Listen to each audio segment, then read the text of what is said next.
terlentang di masjid. Al-istilqa fil masjid.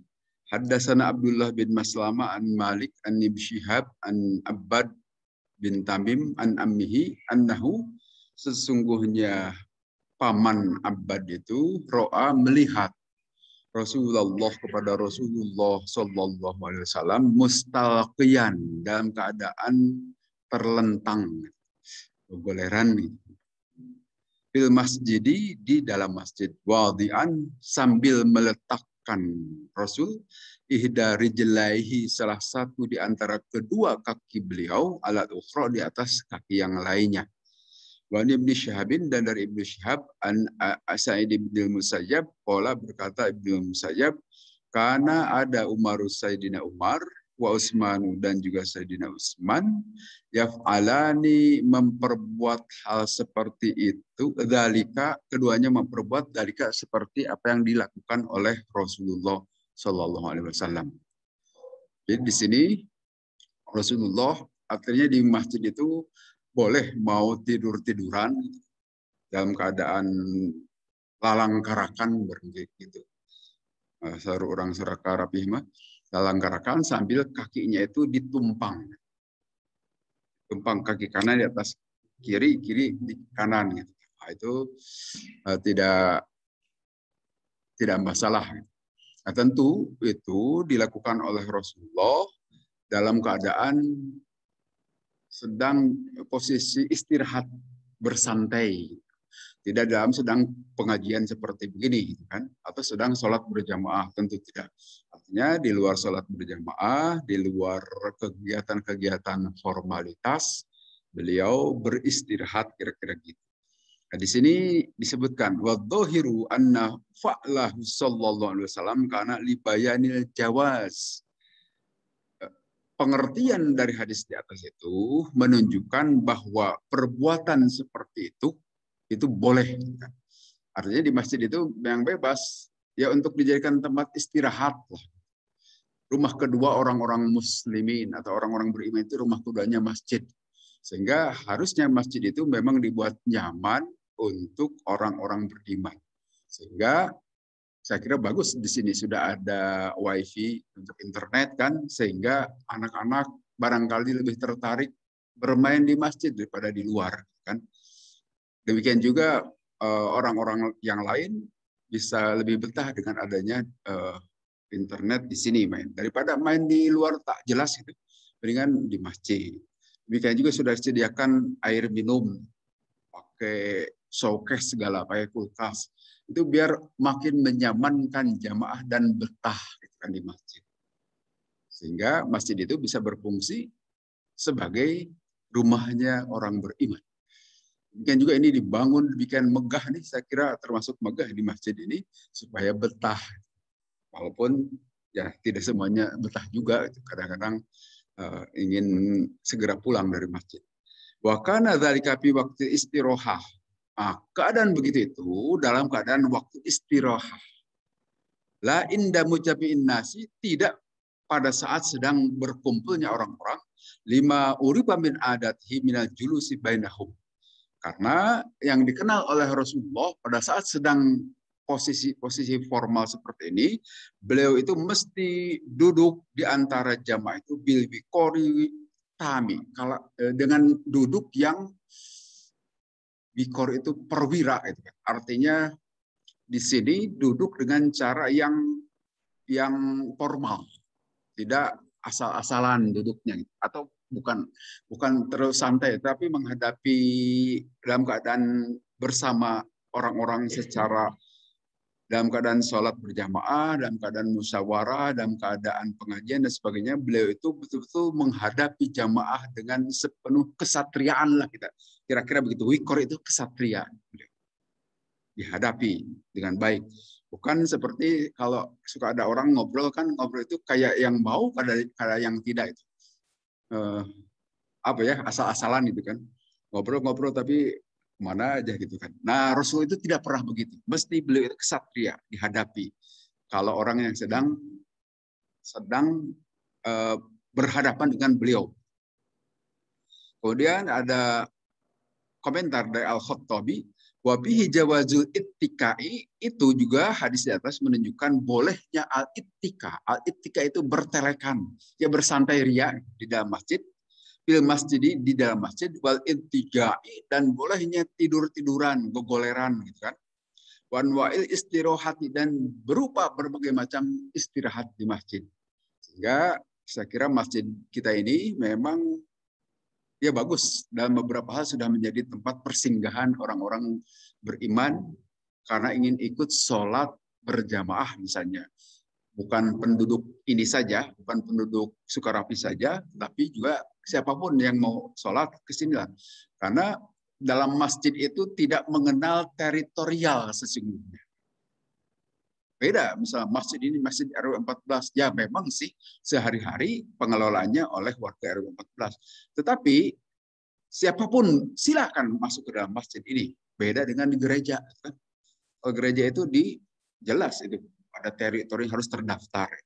Walaupun itu juga bisa saja kita mengenal siapa-siapa saja jamaah ini, kemudian kita catatkan, diadministrasikan, boleh-boleh saja tidak apa. Hanya pada dasarnya masjid itu terbuka untuk siapapun kaum muslimin. Dan tidak juga seperti masjidnya LDII, kan? Atau Ahmadiyah, itu dibatasi hanya untuk jamaah mereka. Konsep masjid pada dasarnya bagi siapapun yang beriman. Itu contoh dari Nabi, kan? Sejak zaman Nabi seperti itu.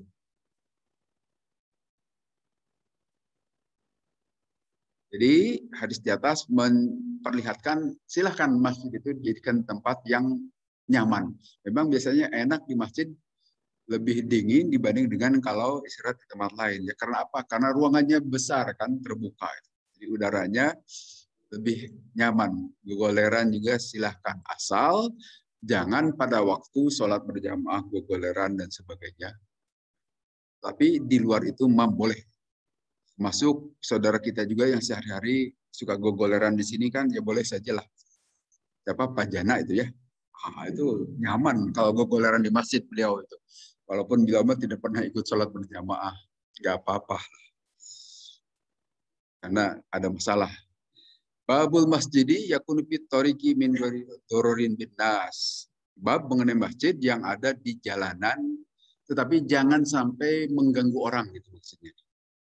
Haddatsana Yahya bin Bukair, qala haddatsana Al-Lais, dan seterusnya. Anna Aisyah, sesungguhnya Siti Aisyah, zaujan Nabi, istri Nabi sallallahu alaihi wasallam. Qalat, berkata Siti Aisyah, lam akil, aku tidak mengerti abawayya, kedua bapak ibuku, illa wahuma, kecuali kedua bapak ibuku itu, yaitu Sayyidina Abu Bakar dan ibunya, yadinani, beragama keduanya itu, ad-dina, terhadap agama Islam ini, memeluk, termasuk sahabat yang paling awal memeluk Islam kan, Sayyidina Abu Bakar itu. Walam yamurro, dan tidaklah pernah lewat alaina kepada kami yaumun satu hari, illa yatina, kecuali datang kepada kami fihi, pada itu hari, siapa Rasulullah SAW, teropain nahari, pada saat pagi dan petang, bukrota wa asyiyah, pagi dan petang. Sumabada, kemudian nampak jelas di Abi Bakrin kepada Abu Bakar, tanah, maka kemudian membangun Abu Bakar masjidan, sebuah masjid, bipina idarihi, di halaman rumah Sayyidina Abu Bakar. Maka ada Sayyidina Abu Bakar, ini waktu di Mekah ceritanya. Maka ada Sayyidina Abu Bakar yusolli, beliau sholat bihi, di dalam itu masjid. Wa yaqra'u, dan beliau membaca Al-Qur'an, fayaqifu, maka lihat-lihat, nonton, alaihi, terhadap kegiatan Abu Bakar di dalam masjid itu, siapa? Nisa'ul musyrikina, perempuan-perempuan musyrikin, wa abna'uhum, dan juga anak-anak mereka. Ya jabuna, mereka bertakjub, mereka terkaget-kaget, minhu, dari kebiasaan Abu Bakar itu. Wanduruna, dan mereka menyaksikan, ilahi, kepada Abu Bakar, wakana, dan ada Abu Bakrin, Sayyidina Abu Bakar, rojulan, seseorang laki-laki, bakaan, yang gampang nangis. La yamliku, beliau tidak memiliki ainaihi, kedua air matanya itu, dari matanya, idza qara, apabila beliau membaca Al-Qur'an. Fa'abja'a, maka mengagetkan dalika keadaan itu asyrafa Quraisyin, kepada para pembesar-pembesar Quraisy, dan musyrikin, dari orang-orang musyrik. Nah, ini maksudnya waktu kejadian di Mekah, Sayyidina Abu Bakar itu pertama-tama masuk Islam, kemudian hampir setiap hari suka didatangi Rasulullah. Nah, saat itu Siti Aisyah masih usia anak-anak, masih di bawah 6 tahun, mungkin ya masih anak-anak saja, tetapi sudah tahu bahwa Rasulullah itu suka datang kepada rumah sahabatnya, yaitu Sayyidina Abu Bakar. Kemudian Sayyidina Abu Bakar saat itu membangun masjid, semacam musola, mungkin masjid kecil di depan rumah beliau, masih di Mekah ini. Nah, di sini Abu Bakar ya tentu saja bangun masjid untuk diisi, untuk dimakmurkan. Beliau biasa masuk di dalam masjid, dan saat itu menjadi tontonan orang-orang Quraisy. Sama seperti kalau kita mendirikan sholat, mendirikan ya berjamaah gitu di tempat orang-orang musyrikin, orang-orang non Muslim maksudnya. Seperti saya pernah sempat sholat di kampus California State University, mungkin Universitas Pajajaran di California. Kita berjamaah di gang-gang, Pak. Tentu saja jadi tontonan, toh tidak biasa. Kemudian kita juga sholat di Bandara San Francisco, di tempat yang terbuka. Toh waktu duhur ini sholat. Tentu saja akan jadi tontonan. Nah, hal-hal yang seperti sesuatu yang tidak biasa, Sayyidina Abu Bakar juga di Mekah saat itu menjadi tontonan kaum musyrik. Seperti ya kejadian di New Zealand dan sebagainya, itu kan masjid itu jadi tontonan orang-orang non-Muslim. Wajar, dulu juga begitu kan. Nah, kemudian juga orang-orang pembesar Quraisy juga begitu, merasa waduh, awal-awalnya sebelum marah ada orang-orang Quraisy. Tapi kemudian menjadi marah kan kepada dakwah Nabi dan muslimin. Nah, pesan yang ingin disampaikan dalam hadis ini menyatakan sebaiknya kalau mendirikan masjid itu jangan sampai mengganggu perjalanan orang-orang lain. Artinya jelas saja mendirikan masjid itu di tengah jalan. Itu jangan begitu sebaiknya. Karena itu jalan itu ya jalan umum. Nah, di sini diceritakan maksudnya Sayyidina Abu Bakar itu main mendirikan saja di depan halaman rumahnya. Padahal halaman rumahnya itu jalanan. Biasa dipakai orang-orang lewat. Nah, sebaiknya jangan di tempat yang bisa mengganggu. Nah, artinya pesan ajaran Islam di sini, walaupun itu tempat ibadah, walaupun itu kita akan melakukan ketaatan, sebaiknya usahakan tidak mengganggu orang lain. Orang lain di sini juga baik Muslim maupun non-Muslim gitu. Betapa tolerannya itu ajaran Islam sesungguhnya itu sejak awal. Di sini disebutkan kata Al-Maziri, binaul masjidi bimilkil mar'i jaizun bil ijma'i. Memang membangun masjid di tanah kepunyaan perorangan jaizun boleh juga bil ijma'i, karena dengan sepakat para ulama. Ijma' para ulama boleh, tidak ada masalah. Wa fi ghairi milkihi mumtani'un bil ijma'i. Tetapi kalau di tempat yang itu bukan miliknya, tempat yang bukan diperuntukkan untuk masjid atau bahkan di tanah orang lain sembarangan, itu yang tidak boleh.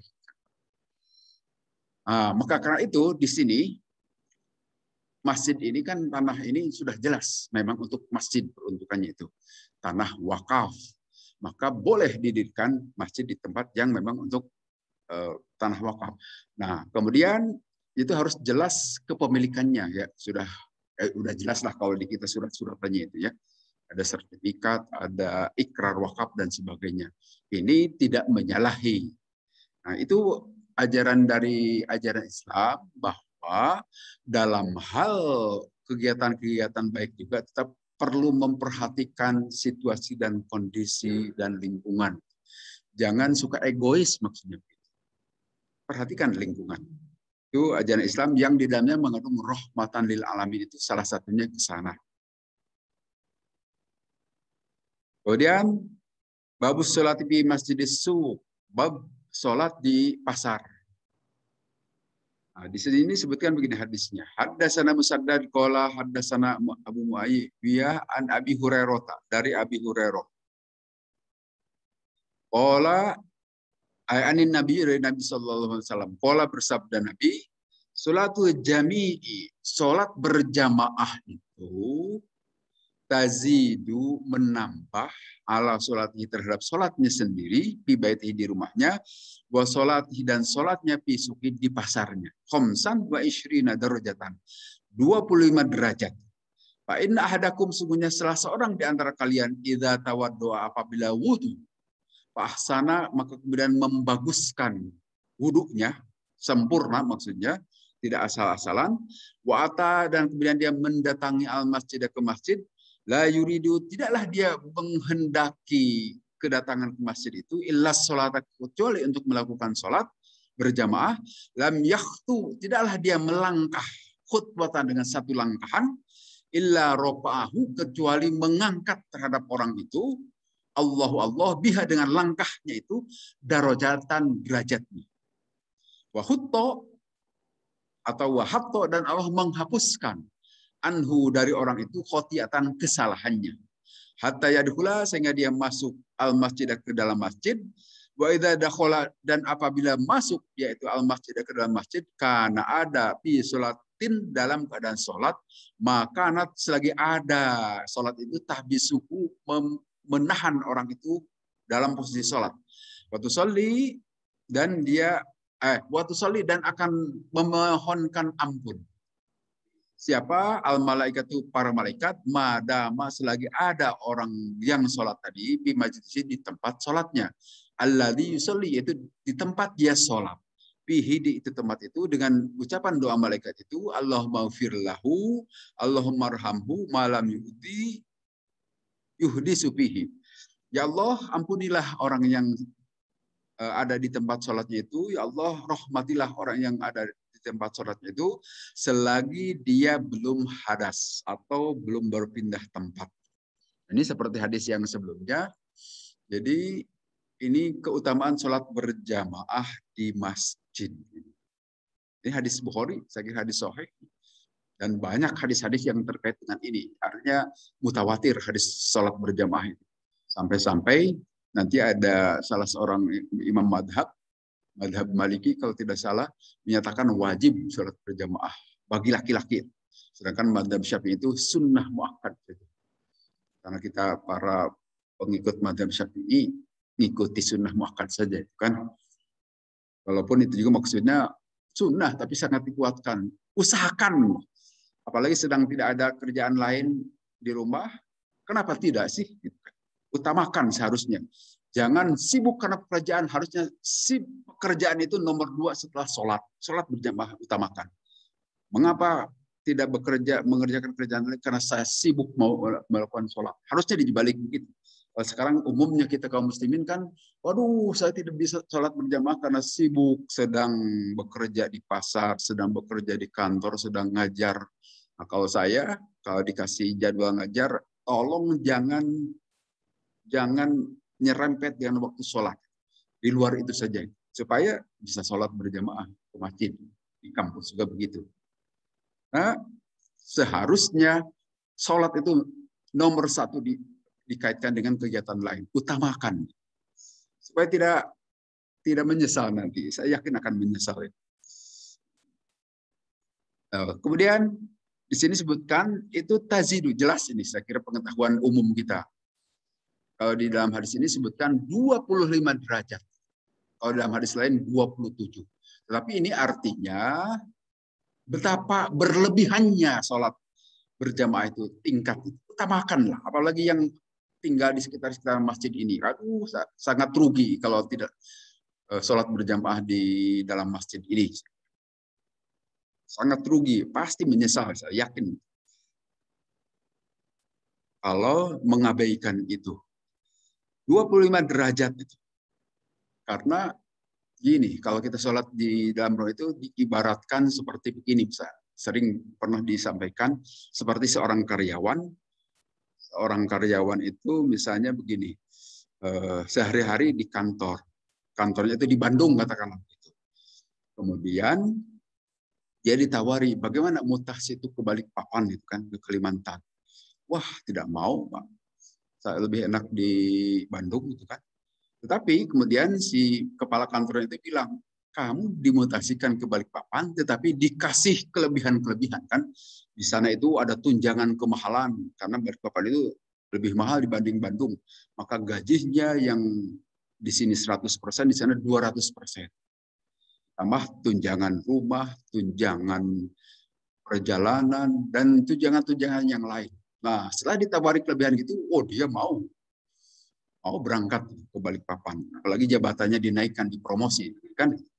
Sebagai manajer. Tidak ada yang nolak itu. Maka tidak sedikit karyawan-karyawan yang mau dipindahkan. Di sana jadi kepala-kepala, walaupun di sini sudah punya rumah, lebih baik saya pindah karena ada promosi, ada dan sebagainya, kelebihan-kelebihan. Nah, ibarat sholat berjamaah juga begitu sesungguhnya. Sehari-hari kita sholat di dalam rumah, kemudian dikasih tawaran oleh Allah, kau pindah sholat berjamaah, sholat duhur itu ke masjid. Di sana ada kelebihan nilai 25-27 derajat. Mengapa kita nolak? Toh cuma melangkah beberapa langkah saja kan gitu. Sambil olahraga sekalian. Nah, karyawan tadi saja mau kalau dipromosikan.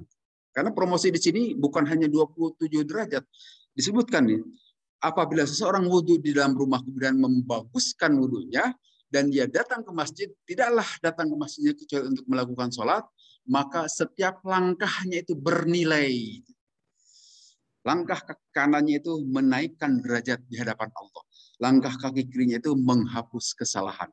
Nah itu bonus-bonus berikutnya itu, di samping 27 derajat.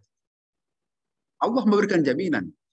Seperti ini. Ini hadis Bukhari, hadis Sahih. Mengapa kita kok tidak menangkap ini peluang ini? Hanya karena tidak terlihat, tidak kasat mata saja kan? Kalau tadi dikasih jabatan, nampak kita menjadi terhormat. Nanti di sana juga di kantor baru itu keluar dari mobil dibukakan pintunya, dikasih payung kan. Siapa yang tidak suka di gitu-gitu? Sesungguhnya di sini juga kalau kita sholat berjamaah, begitulah penghormatan dari Allah. Hanya tidak kelihatan. Itu modalnya iman memang. Kalau itu modalnya mata. Oh, dikasih rumah dinas, dikasih mobil jabatan, dikasih ajudan dan sebagainya. Itu nampak. Tetapi yakinlah itu tidak lama, 2-3 tahun saja paling, nanti dipindah lagi itu kan, dan tidak akan seumur hidup gitu. Paling lama sampai pensiun dah. Tapi kalau saat berjamaah sampai kita meninggal, selama kita mau melaksanakan, bukan hanya di masjid ini saja, dimanapun kita berada, datanglah ke masjid untuk dalam posisi seperti itu. Dan itu bisa kalau kita meniatkan begitu, bahwa saya akan mengusahakan selalu sholat itu harus berjamaah, itu bisa ada saja pertolongan. Walaupun dalam keadaan sulit, sedang ada di perjalanan, ada saja dimudahkan oleh Allah. Kalau hati kita udah berniat ke sana, azam. Tapi kalau memang kebiasaannya suka menyendiri sholatnya, ya gitu aja. Banyak saja alasan yang dibangun. Nah, kemudian di sini, kata Nabi, apabila masuk seseorang ke dalam masjid, dalam keadaan sudah di masjid, itu dihitung sebagai sholat juga. Jadi pada saat kita sedang menunggu, kok belum adzan juga, nah itu nilainya dalam nilai sholat. Ini hadis yang menjamin, ya, bukan kata-kata saya hanya menerjemahkan saja. Wa idza dakhala masjid kana fi salatin maka tahbisuhu. Dia dalam keadaan posisi sholat, nilainya sedang sholat. Kalau menunggu sholat ke habis maghrib misalnya, tetap saja di masjid itu nilainya sedang sholat juga. Tetapi jangan dibiasakan jadi ingin disebut soleh terus saja di masjid, sementara untuk makan kerepotan. Nggak boleh, tetap saja berusaha keluar. Karena Quran juga menyuruh faidza qudiyatis sholatu fantashiru fil ardh. Apabila sholat sudah ditunaikan, fantashiru fil ardh, bertebaranlah di muka bumi dan cari karunia Allah dengan cara ya bekerja atau apapun yang bisa dilakukan. Nah, kemudian dia itu akan didoakan oleh para malaikat selagi dia ada dalam bekas tempat duduk gitu. Jadi ini sekali lagi hadis ini banyak. Kalau habis sholat sebaiknya tetaplah di tempat sholat itu supaya didoakan malaikat. Kecuali kalau tidak mau didoakan malaikat silakan mundur. Nah, itu malaikat sudah tidak mau mendoakan.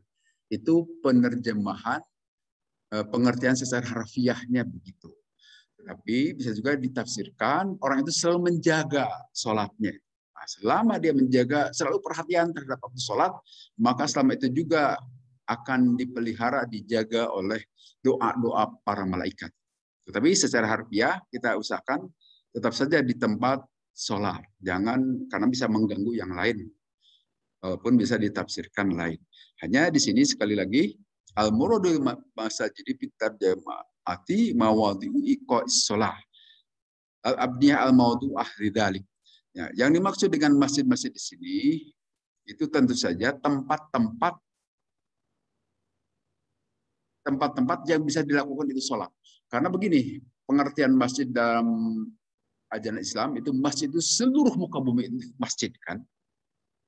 Jadi dimanapun kita bertemu dengan waktu sholat, dirikanlah di situ. Jangan hanya gara-gara, waduh tidak ada masjid, maka dia tidak sholat. Karena pada zaman Nabi itu beliau juga begitu. Nanti hadis di bawah itu banyak menceritakan gitu. Jadi kalau Nabi melakukan satu perjalanan, di mana waktu sholat tiba, disitulah didirikan. Nah itu juga bisa dikatakan masjid. Walaupun nanti ada pengertian masjid itu bangunan tersendiri seperti ini, itu juga jelas masjid dalam pengertian khusus. Tapi dalam pengertian umum, seluruh muka bumi ini masjid, jadi dimanapun kita berjumpa waktu sholat, dirikanlah di situ. Maka karena itu, dimanapun silakan, mau di pasar, saya pun pernah sholat di pasar Sukawati itu, nih pasar Sukawati di Denpasar, yang orang-orang Hindu semua di situ kan. Tapi waktu itu waktu asar, dan tidak mungkin lagi saya akan pulang dalam arti keburu sholat asar di penginapan itu. Maka saat itu saya minta izin kepada pemilik jongkok itu, bolehkah saya ikut sholat di sini? Tapi saya beli dulu sarungnya, maka saya punya sarung Bali itu kan, karena waktu itu untuk sekalian ngikut sholat di jongkok dan diperbolehkan, tidak diapa-apakan. Artinya di situ pun tidak apa-apa, kerjakan. Toh itu juga bisa dijadikan masjid walaupun sehari-hari miliknya orang musyrik. Dimanapun waktu sholat tiba, dirikan. Jangan seperti teman-teman saya yang lain. Waduh, kesulitan ini di tempat orang-orang Hindu. Sehingga tidak pada sholat. Tidak boleh begitu. Tetap sholat dirikan. Kemudian, nah, anna sonpa aroda ayubayyina jaba jabina il masjid dakhilas suqi. Nah, ini juga memberikan penjelasan bahwa hadis di atas bahwa sungguhnya boleh saja membangun masjid di dalam pasar. Artinya masjid itu memang dimanapun boleh. Tetapi di sisi lain, bimtina ittihadil masjidi biddaril mahjubati aninnas. Dan sebaiknya kalau membangun masjid itu jangan di tempat yang sulit dikunjungi orang. Tempat yang sulit dikunjungi orang, katakanlah misalnya di kuburan. Kan pada takut orang-orang. Atau tidak biasa lah datang. Walaupun sekarang kuburan dengan rumah juga berdekatan. Atau bahkan di atas, saling pinggir-pinggiran ya. Tapi yang dimaksud di sini, di tempat-tempat yang agak jarang dikunjungi orang atau tempat tanah sengketa katakan gitu yang sedang dipersoalkan itu tidak boleh dibangun menurut penjelasan dari madzhab Hanafi begitu. Kemudian tadi di atas itu seolah-olah tidak boleh sholat di pasar, bukan itu yang dianjurkan di atas itu di hadis itu bahwa kalaupun kita sedang di pasar, kalau sholat itu didirikan di masjid lebih baik datang ke masjid untuk ikut sholat berjamaah. Tetapi kalau di pasar itu ada masjid, ya nggak apa-apa ikut sholat di masjid pasar. Seperti di situ kan ada masjid kecil, bagi yang jualan di sana di pasar itu ya tidak perlu ke Anas. Yang penting sholat berjamaah di masjid sana juga silakan dilakukan. Kemudian babu tasbikil asobi, bab berkaitan dengan ini apa? Menganyam jari-jari tangan di dalam masjid. Haddatsana Hamid bin Umar an Bishrin, haddatsana Asim, haddatsana Waqid an abihi an Ibnu Umar. Ibni Amrin atau Ibnu Amr. Syabbaka telah menganyam-nganyamkan jari Nabi itu, jari-jari tangan Nabi SAW, asabiyahu, terhadap jari-jari beliau. Kemudian di hadis yang sama juga disebutkan itu, Sami itu saya setelah mendengar abi kepada bapakku, wahwa dan bapakku itu yaqulu berkata, qala berkata Abdullah, qala bersabda Rasulullah, ya Abdullah bin Amr, hai Abdullah bin Amr, kaifa bika idza baqita fi husalati minan nas bihadza. Wahai, bagaimana engkau Abdullah bin Umar pada saat engkau berada di rombongan atau kumpulan orang-orang dengan cara hadza. Artinya boleh begini, Pak. Menganyamkan tangan. Kenapa? Karena nanti ada hadis lain yang menyatakan tidak boleh kalau di masjid itu begini-beginian gitu kan. Ya misalnya sambil duduk, itu kan atau gimana sambil nekan, itu tidak boleh di hadis yang lain. Tetapi hadis-hadis kumpulan ini itu membolehkannya. Sehingga nanti ada penjelasan di bawah, memang hadis yang melarang itu lebih lemah. Hadis-hadis yang memperbolehkannya itu lebih kuat. Dalam arti seperti tadi, di dalam masjid itu boleh kita bersantai, boleh menikmati suasana di luar acara-acara formal, sampai-sampai menganyamkan tangan juga boleh. Walaupun nanti ada cara duduk di dalam masjid yang tidak dibolehkan. Pernah kita ada hadisnya di sini kan, duduk ihtibak gitu kan. Duduk ihtibak itu ya begini, kalau sedang khutbah Jumat sambil sila gitu ya, itu tidak boleh itu malah. Tapi kalau menjalinkan jari-jari kaki itu boleh. Hadis di bawahnya juga sama. Nabi SAW bersabda, innal mu'mina, sesungguhnya seorang mukmin, lil mukmin kepada orang mukmin yang lain itu kalbun jadi seperti bangunan, ya syudu menguatkan ba'du sebagian mukmin itu, bangunan itu ba'dun kepada sebagian yang lainnya. Wasyabbaka, dan Nabi SAW menjalinkan atau menganyamkan jari-jari tangan beliau sambil bersabda seperti itu.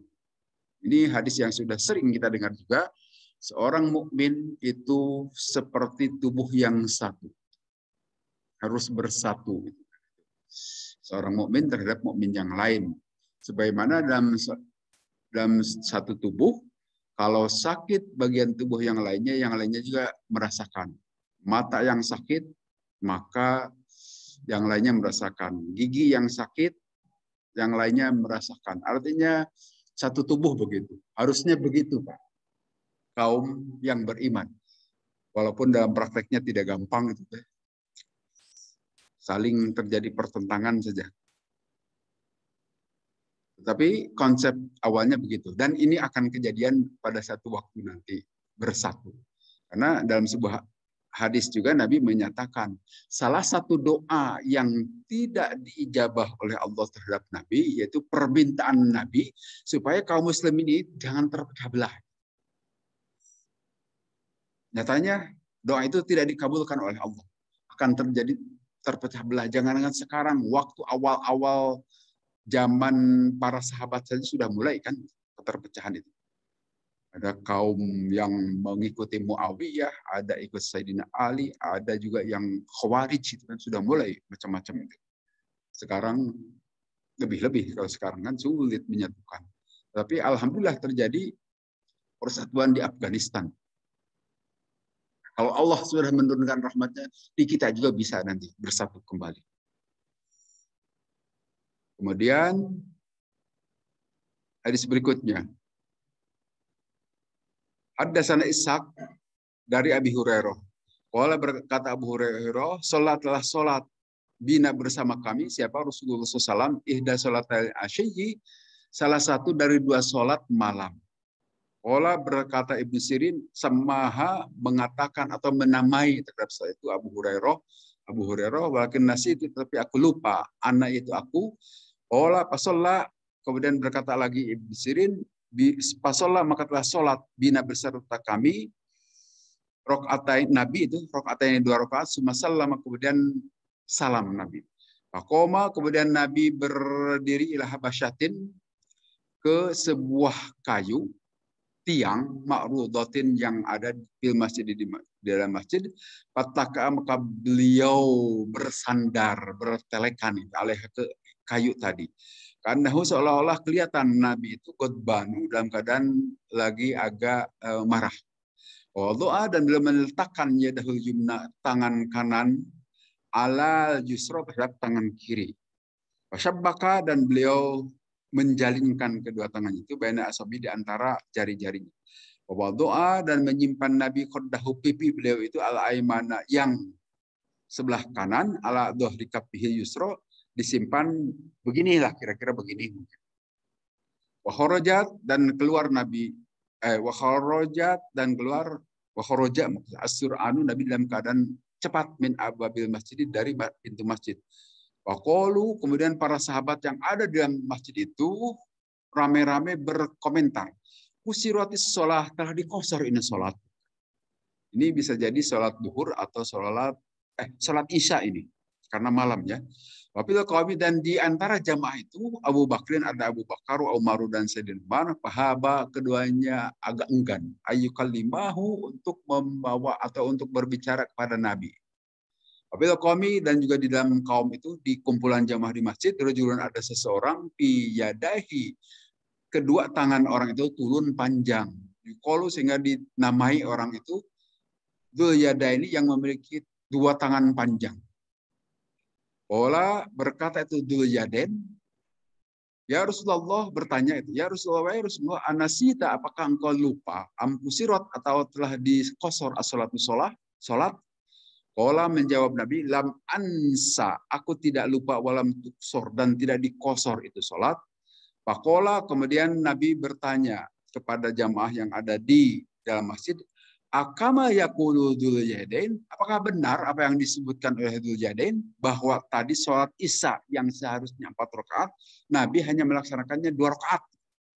Akhirnya jamaah juga ikut 2 rakaat. Pakolu, para sahabat yang ada di dalam masjid itu berkata, "Naam, betul Rasul, kok 2 rakaat?" Taqaddama, maka Nabi ke depan.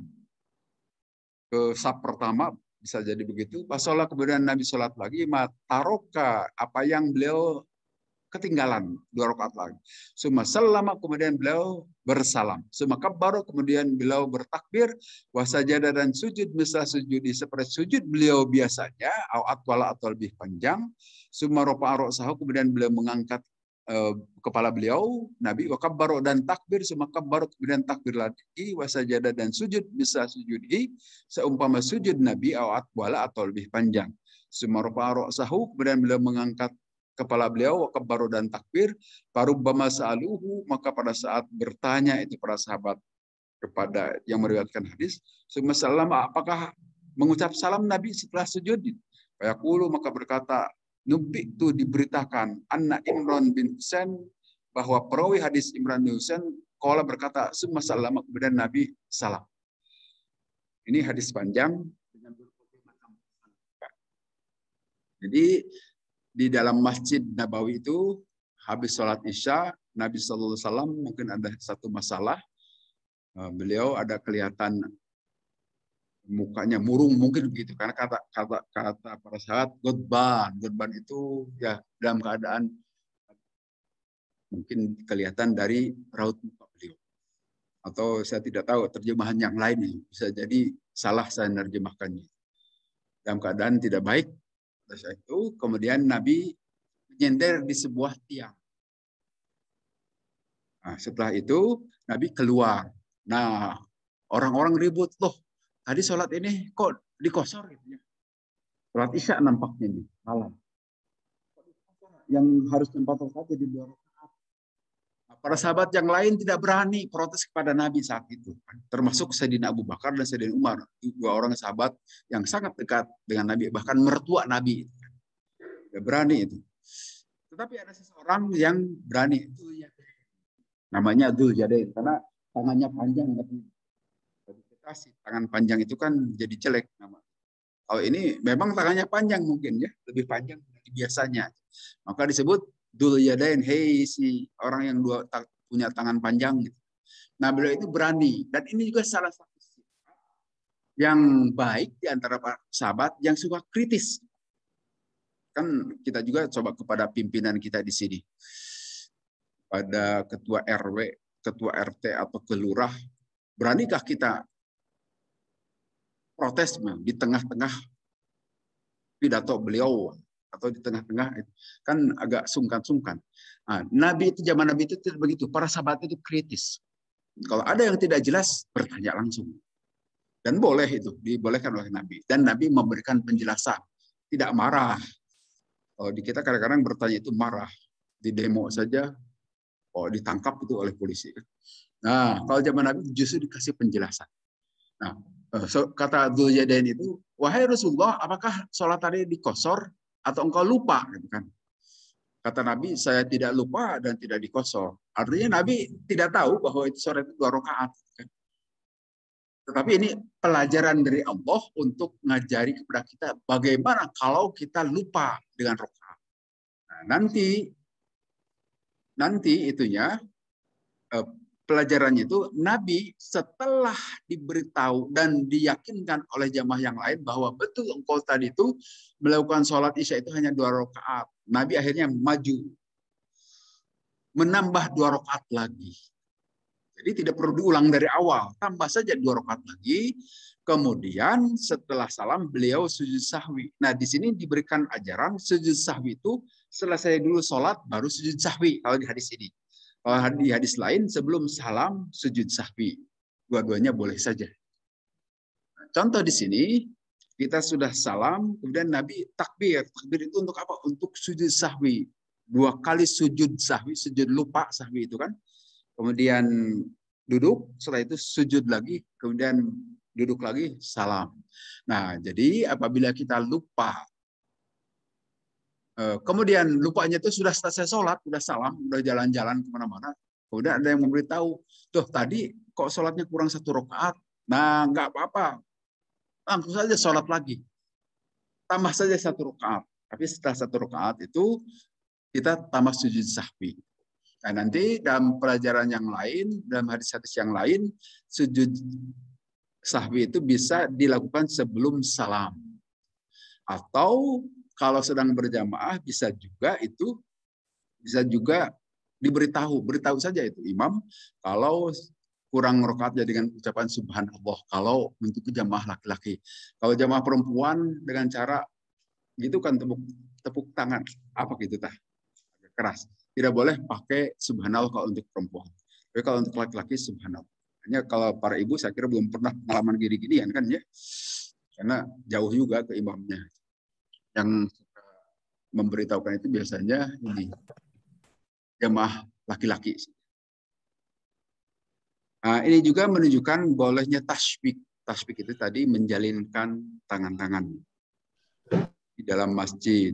Kemudian kira itu mungkin berita yang bisa ditangkap dari hadis ini. Itu apa yang sudah saya tanda-tandai itu yang sudah dijelaskan juga. Ini barangkali ini. Ada hadis lain yang menyatakan tasbik itu dilarang. Idza shalla ahdukum la yashbikanna baina asabihi fa inna tashbika minasyaitani wa inna ahdakum la yazalu bi salatin madama fil masjid hatta yahruja min. Nah, dalam hadis ini disebutkan apabila kalian ada di dalam masjid jangan sekali-kali tasbik menjalinkan tangan begini. Nah, misalnya sambil nunggu atau ikuti khutbah Jumat kan? Khutbah Jumat itu dijalin tangan atau sambil nunggu sholat. Nah, itu yang dilarang di sini. Palyashbikan jangan sekali-kali menjalin-jalinkan jari-jari tangan. Ini tasbika karena menganyamkan tangan itu dari syaitan. Tetapi dalam hadis ini disebutkan wa fi isnadihi dhaifun wa majhulun. Sanad hadis ini dhaif, lemah dan tidak dikenal. Dan lebih kuat hadis yang di atas yang membolehkan, boleh-boleh saja sekarang. Jadi artinya kalau nanti ada yang mengatakan tidak boleh, ya memang ada hadisnya juga, hanya hadisnya lemah.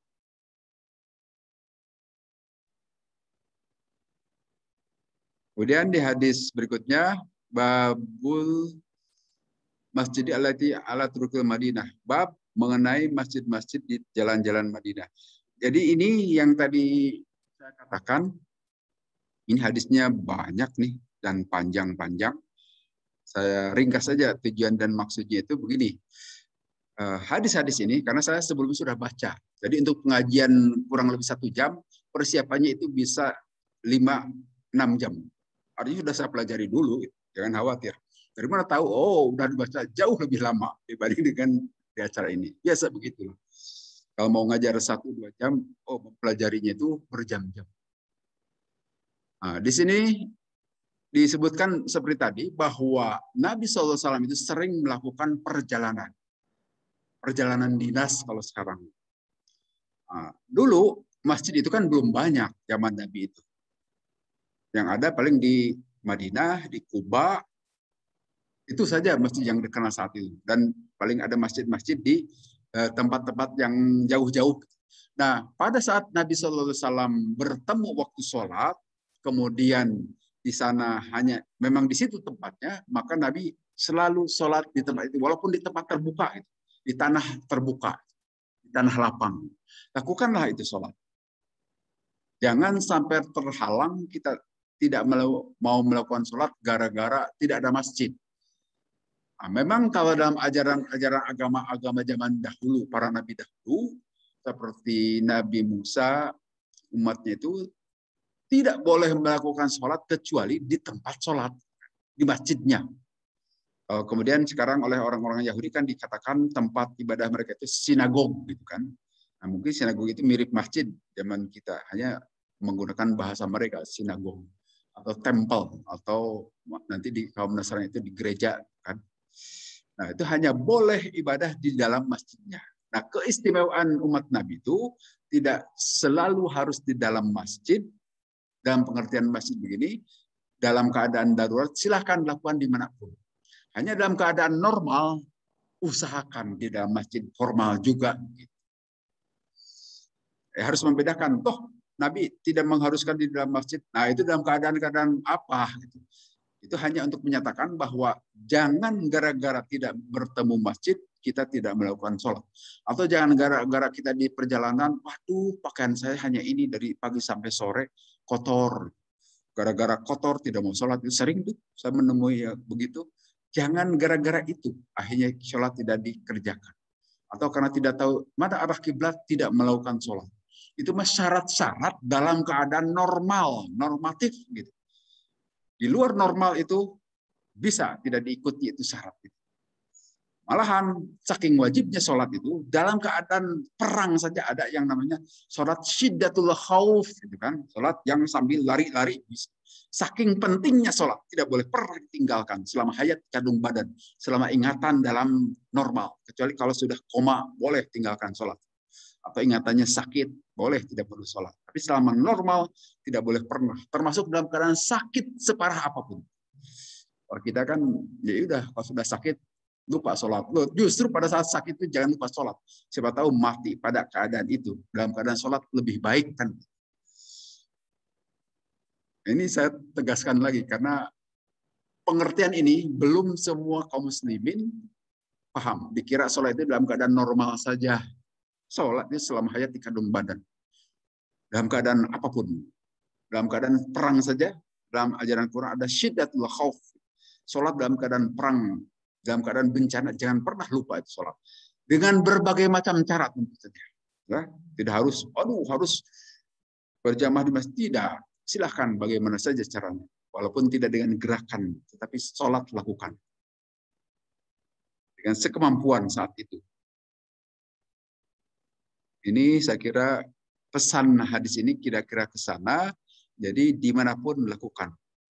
Ini kumpulan hadis banyak, panjang. Nah, kemudian kita, atau ini penjelasannya saja. Wal mawadi, ya tempat-tempat, artinya dimanapun itu bisa dijadikan tempat sholat. Kemudian kedua hadis terakhir, babu sutroh imami sutroh tuman kholbah. Bab yang terkait dengan sutroh imam, sutroh itu penghalang, penanda, bukan penghalang, penanda tempat sujud, sutroh. Kalau ini sholatnya di lapang, di tengah lapang, ya, karena dahulu ya kita seperti tadi diceritakan, Nabi itu sholat suka di tanah terbuka. Nah, supaya tidak boleh ada yang lewat di depan orang sholat itu, ditandai di depannya itu batas tempat sujud, itu namanya sutroh. Ada sana Abdullah bin Yusuf dan seterusnya dari Abdullah bin Abbas. Qala berkata Abdullah bin Abbas, Al-Baq Akbaltu, aku telah datang rokiban sambil menunggang ala himarin di atas keledai. Atanin, aku datang wa anda dan aku itu yaumaidin pada saat itu qadna haztul ihtilama, mendekati usia balik. Wa Rasulullah dan Rasulullah SAW yusalli salat Rasul bin Nasir dengan orang-orang di Mina waktu haji wada ini, ila ghairi jidarin, tanpa ada penghalang. Pamarortu, maka aku lewat baina yadai ba'dis sofi, di depan sebagian sof itu barisan.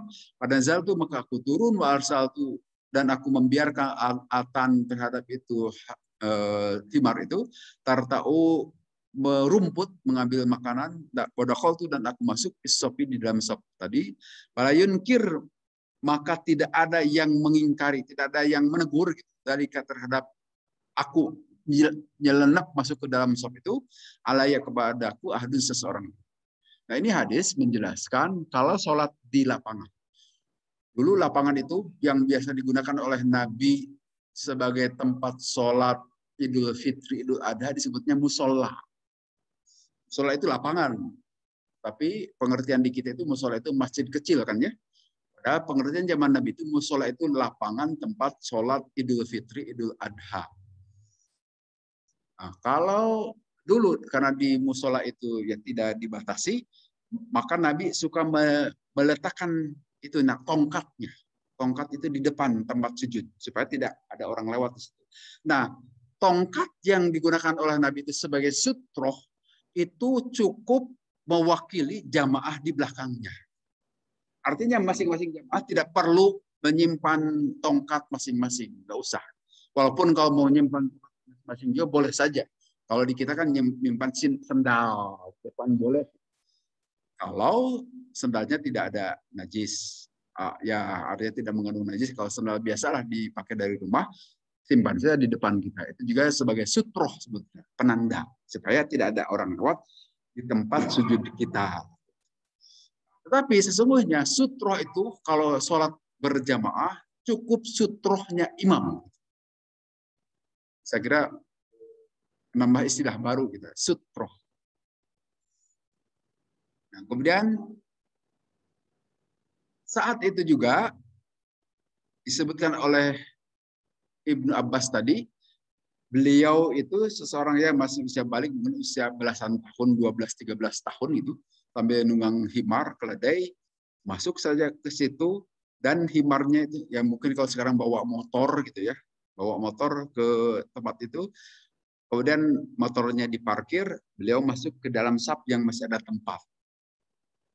Dan diperbolehkan, tidak ada yang melarang saat itu. Nah, kalau memang tempatnya mencukupi, kalau tidak ya jangan memaksakan juga. Kemudian menurut Imam Syafi'i sama begitu. Kalau Syafi'i, innal murada biqali Ibni Abbas ila ghairi jidarin ai ila ghairi sutrotin. Jadi pengertian jidar itu kan selama ini diterjemahkan dinding. Tapi menurut Imam Syafi'i, jidar yang dimaksud di sini yang ada dalam hadis tadi itu bimina ila ghairi jidarin, itu yang maksud sutroh, karena ini di lapangan, jelas tidak akan ada dinding. Tapi yang maksud di sini itu adalah penanda batas tempat orang sholat. Nah, seperti kita ketahui, di area tempat sujudnya jangan pernah kita lewat. Termasuk di dalam masjid ini juga ya. Kalau kita kira di belakang kita mau keluar, ada yang masih sholat, boleh lewat, tetapi jangan di area tempat sujudnya. Karena nanti ada hadis lain dari Nabi, kau tahan. Jadi kita yang sedang sholat juga boleh menahan kalau ada orang lewat sepanjang tempat sujud kita tahan. Bahkan kalau tetap kokoh gitu kan, dalam hadis itu keras sekali, silakan kau bunuh. Walaupun gimana cara membunuh orang yang sedang dalam keadaan sholat. Tapi itu hanya pesan kepada kita, saking dilarangnya lewat di depan orang yang sedang sholat. Maka karena itu, kita buat tertib anak-anak juga, usahakan jangan suka, ya kalau di sini bahkan anak-anaknya lari sana lari sini di depan orang sholat, itu harusnya orang tua ngasih tahu kepada anak begitu. Duduk gitu kan, jangan jalan-jalan. Tapi ya maklum anak-anak harus kita maklum juga lah. Jangan sampai dilarang sampai trauma itu anak tidak mau masuk masjid lagi. Itu juga tidak baik gitu kan. Paling kita kasih tahu saja supaya ya dikasih pelajaran saja. Mungkin jangan sampai dengan cara yang kasar saja lah. Nah, bagi kita yang sudah dewasa itu menjadi pelajaran jangan pernah lewat. Tetapi kalau di luar sutroh, di luar area sujud nggak apa-apa, di depannya juga kita lewat. Hanya jangan persis di depannya itu yang dilarang. Jadi kalau di sab itu kita lewat di sab ini nggak apa-apa. Toh ini bukan area sujud dia. Tapi kalau di tempat area sujud itu yang terlarang. Keras larangan dari Nabi itu. Kemudian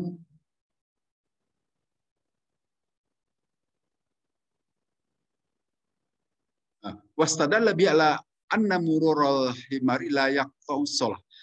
Hadis di atas juga memberikan penjelasan bahwa lewatnya keledai itu tidak apa-apa dalam keadaan sholat.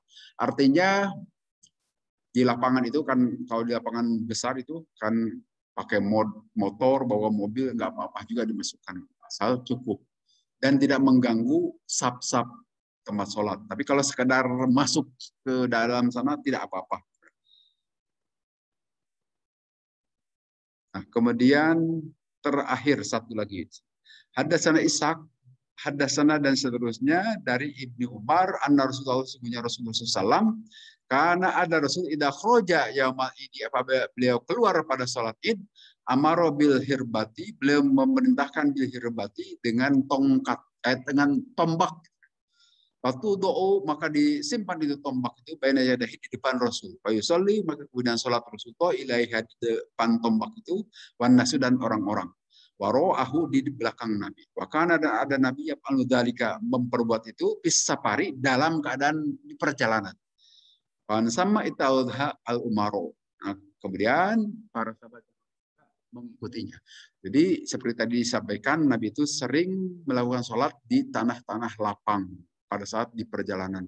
Nah, salah satu cara itu tancapkan di situ tongkat atau tombak. Ya, kalau zaman dahulu tombak, tongkat itu sesuatu yang biasa dibawa-bawa. Memang itu perlengkapan orang-orang Arab saat itu, bawa pedang itu biasa. Kalau di kampung sekarang itu seperti biasa nyorenkan bedog gitu kan Pak. Tapi kalau di kota ada yang nyorenkan bedog, wah itu teroris itu kan ya. Tapi kalau di kampung mah biasa. Apalagi para petani itu bawa-bawa bedog gitu, bawa pacul, nggak takut kita. Tapi kalau coba di Sukarapi ada yang begitu, dicurigai, tangkap dulu oleh keamanan kan, laporkan ke polisi. Di dahulu juga biasa, sehingga tongkat itu ditancapkan di depan pas tempat sholat. Ya kalau zaman sekarang tak usah begitu, masjid banyak kan, apalagi selama perjalanan itu di daerah Jawa Barat, di Pulau Jawa, di Indonesia masih banyak masjid. Gak usah sholat di lapangan, udah aja di masjid.